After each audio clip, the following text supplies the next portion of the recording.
Shri Sitarama సదనం channel ప్రేక్షకులకు స్వాగతం.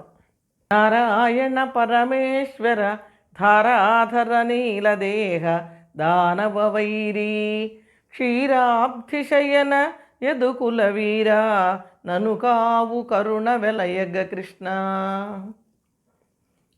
సాధారణంగా శతకంలో అన్ని సంబోధనలే ఉంటాయి. ఈ సంబోధనలు ఒక్కొక్క పదం ఒక్కొక్క గొప్ప అర్థాన్ని చెప్పేటటువంటి వాటిని ఇందులో పొదిగారు. మొట్టమొదటిది నారాయణ. నారాయణ అనే నామం ఎంతో గొప్ప నామం. ఆ నారాయణ నామంతో సమానమైనటువంటి నామం లేదు. ఆ నారాయణ నామ వైభవాన్ని ప్రధానంగా దృష్టిలో పెట్టుకుని ఈ కవిగారు ఇందులో నారాయణ అంటూ పద్యాన్ని ప్రారంభించారు. ఈ నారాయణుడి లక్షణం ఏమిటండి, ఎలా ఉంటుంది, నారాయణ నామస్మరణం వల్ల మనకేం కలుగుతుంది అన్న విషయాన్ని చక్కగా వామన పురాణం చెప్పిందండి. నారాయణో నామ నరో నరాణాం ప్రసహ్య చోర కథిత పృథివ్యాం అనేక జన్మార్జిత పాప సంచితం హరత్యశేషం శృతిమాత్రయేవా. ఊళ్ళోకి ఒక దొంగ వచ్చాట. ఆ దొంగ పేరు ఏమిటండి అన్నారు. వాడి పేరు నారాయణుడండి అన్నారు. దొంగలు వస్తే అందరూ ఏం చేస్తారండి, సామాన్లన్నీ భద్రపరుచుకుని నిద్ర మానుకుని మేలుకొని కాపలా కాచుకుంటూ ఉంటారు. లోకంలో చాలా పేరు పొందాడండి ఈ దొంగ. భూమి అంతా కూడా ఎక్కడ పట్టినా ఈ దొంగని గురించే చెప్పుకుంటున్నారు అన్నాడు. మరి ఆయన ఏం తీసుకెళ్తాడండి అని వస్తువులన్నీ మూట కట్టుకుంటూ అడిగారు. ఆయనకి వస్తువులతో పని లేదండి అన్నారు. మరి మీరు దొంగ అన్నారు కదండి, వస్తువులు తీసుకెళ్ళడా అని అడిగారు.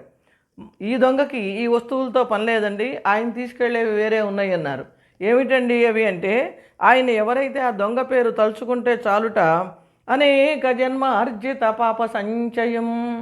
మనం ఈ జన్మలో కాదండి, ఎన్నో జన్మలు చేసిన పాపం అంతా కూడా ఆయన పసిగట్టి ఈ పాపపు మూటలని మొత్తం తీసుకొని వెళతాడు.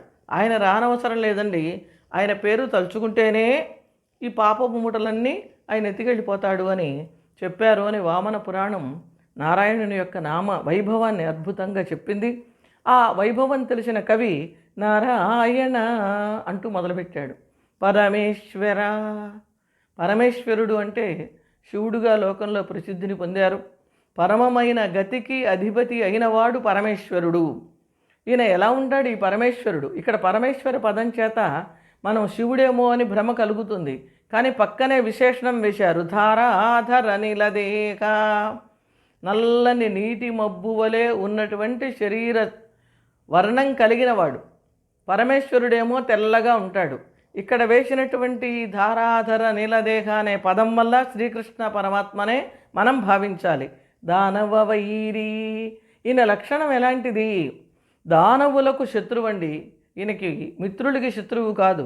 ఎక్కడ రాక్షసులు ఉంటారో ఆ రాక్షసులకి మాత్రమే శత్రువు. మరి ఎక్కడుంటాడు ఈయన? నివాసం ఎక్కడా? క్షీరాబ్ధిశయన. పాల సముద్రం మీద ఆదిశేషుడి పానుపుపై పవళించి ఉంటే అమ్మవారు పాదాలు ఒత్తుతూ ఉంటుంది. మరి ఆయన ఇప్పుడు ఎక్కడున్నాడండి? యదుకుల వీర. యదువంశంలో నందునికి శ్రీకృష్ణుడిగా లభించి నందుని చేత పెంచబడుతున్నాడు. ఓ స్వామి, నీవు కరుణా హృదయుడివి కనుక నీ కరుణతో నన్ను కూడా రక్షించమని కవిగారు ఈ పద్యంలో కృష్ణ పరమాత్మని ప్రార్థించారు.